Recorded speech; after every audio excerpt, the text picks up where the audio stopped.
All right, I wanted to do a high-level review on the Lincoln Weld Pack 180. This is probably what I would consider like a mid-range welder. It's really not going to weld anything bigger than quarter inch or 5/16, somewhere in there. You can definitely do half inch, but you're going to have to V it out and make a few passes on it. So the reason why I bought this, I don't weld full-time, but I do a lot of either automotive repairs or tractor repairs or anything with a motor type repairs. And I also wanted it for just around the house if I have something I have to weld. So this one here is not, so they make two of these. They make the dual voltage, input voltage one, which is the more modern version of this. So it runs off either 110 voltage, which is just your regular household, plug it in the wall voltage, or 220 voltage, which is going to be obviously twice the voltage, and it has a lot more power. So keep that in mind. So this one here is a straight 220 connection.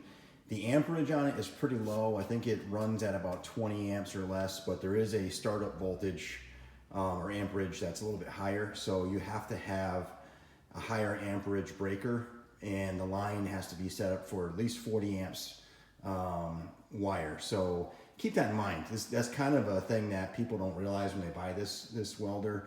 It's rated for 20 amps, but really it requires a much larger amperage breaker and wire. So you're going to be in the 8 gauge with the wire, and you're going to be about 40 amps or higher with the breaker, right? So what you want to do is make sure that you have either that kind of connection already, or if you don't, you can very easily have somebody install one, right? So I happen to have that connection in my garage already, so it's not a big deal.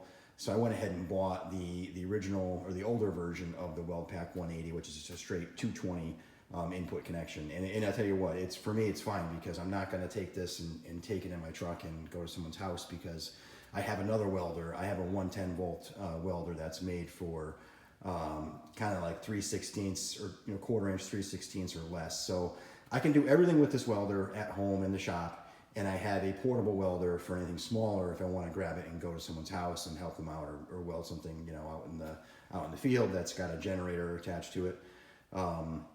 So this one is very easy to use. It's probably one of the easiest welders I've ever used. And when I wanted to replace my welder, I wanted to go with either a Lincoln or a Miller. And I really like the Millers, I'll be honest with you. I kind of gravitate towards the Miller first, but I wanted to buy new.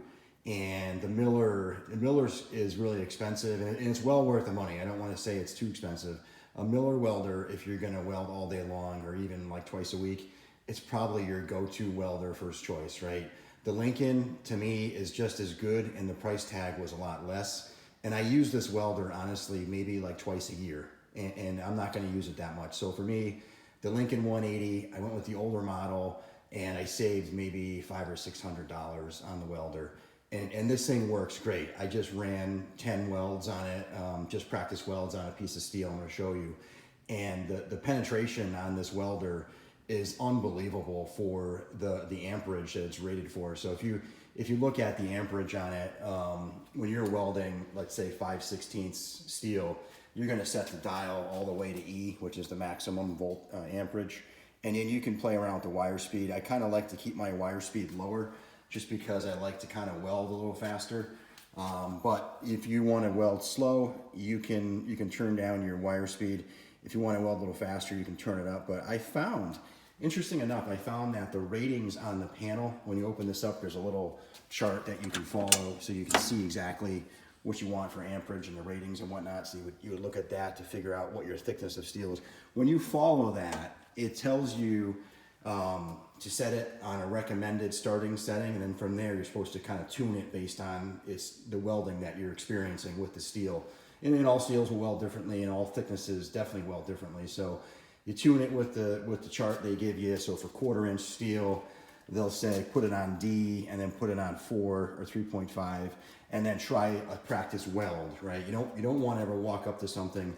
Well, you can. It's not really a big deal if it's something you're not really super worried about it. If it's not a great weld, then it's not a big deal. But if you want to do a really good weld, you always want to practice on the thickness of steel and the settings they have in their charts. And then you can tell if the weld's good, because penetration will be right. On the back side of the steel, you should see the amber look to the metal, right? You should see that, and you should see a nice, 3/8 inch bead that's not too arced and not too flat, right? So when you go online, you can look up what a good weld looks like, and it'll show you.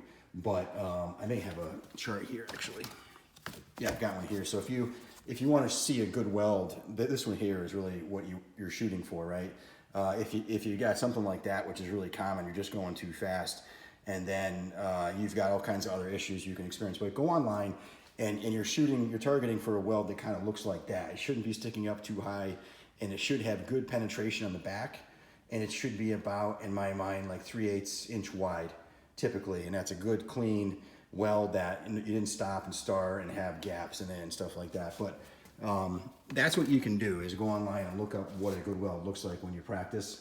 So the 180, thumbs up. I love it. It's got plenty of amperage, and it welds really easy. If you're new to welding and you don't weld all the time, this thing is super easy to use.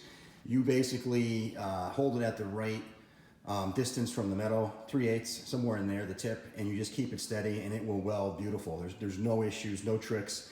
And if you're not a great welder, like I'm not a great welder, I'll be honest with you, this thing does some pretty good welds for somebody who just welds, 2-3 times a year. And you'll be super happy with this. It was probably in the $750 range to buy it. I went, I think, to Home Depot, and I used a 10% coupon, and it was $850, and I got it for like just in the high sevens, 800, somewhere around there out the door.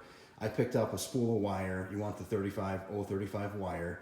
Comes with all the extra tips and all the nozzle stuff you're gonna need.